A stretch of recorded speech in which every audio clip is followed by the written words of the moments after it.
Salut les louveteaux. Oups, je devrais dire hola los amigos. Car aujourd'hui je vous emmène en Espagne. On va se faire une petite sangria, vous allez voir qui dépouille. On va croiser un petit peu les genres. En fait on va faire une sangria arrangée. Je vous rappelle que l'abus de l'alcool est dangereux pour la santé, n'est-ce pas? Ça y est, c'est fait.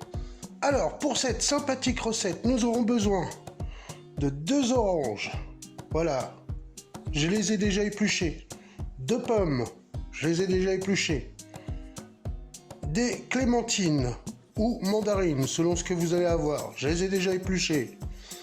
D'un citron, je ne l'ai pas encore épluché, tout simplement parce que je ne l'épluche pas, car la peau du citron, j'ai bien fait attention, bien sûr, que ce soit un citron non traité. Donc voilà, donc la peau du citron va nous redonner de l'acidité et du peps dans notre préparation, donc je ne l'épluche pas lui.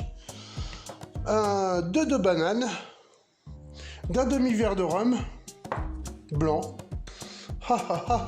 et d'un verre de vin mousseux, d'une bouteille d'1,5 litre de sangria. Voilà. C'est la base.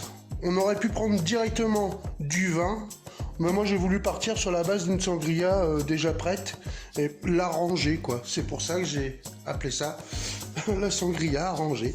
Vamos! Alors, tout simplement, ce que je vais faire, c'est que je vais venir découper mes quartiers en petits morceaux. On va pas les laisser aussi gros quand même.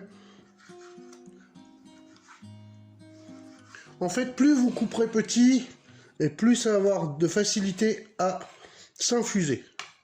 Pareil. Voilà. Pour mes mandarines. Mes pommes. Alors là, je vais les faire comme ça finalement. Je sais pas si vous voyez en fait, je me mets là, mais ça se trouve vous voyez pas. Voilà, je vais me mettre là, c'est mieux. Hop.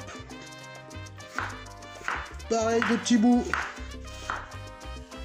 Les bananes, je vais les faire en rondelles, bien sûr. C'est les rondelles des faubourgs.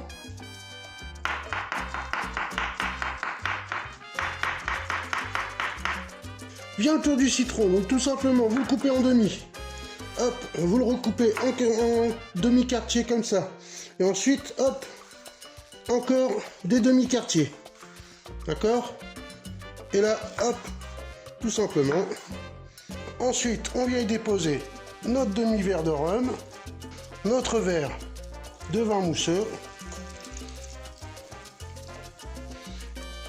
Et ensuite, notre sangria ou notre vin rouge. Alors si vous mettez du vin rouge, vous pouvez, hein.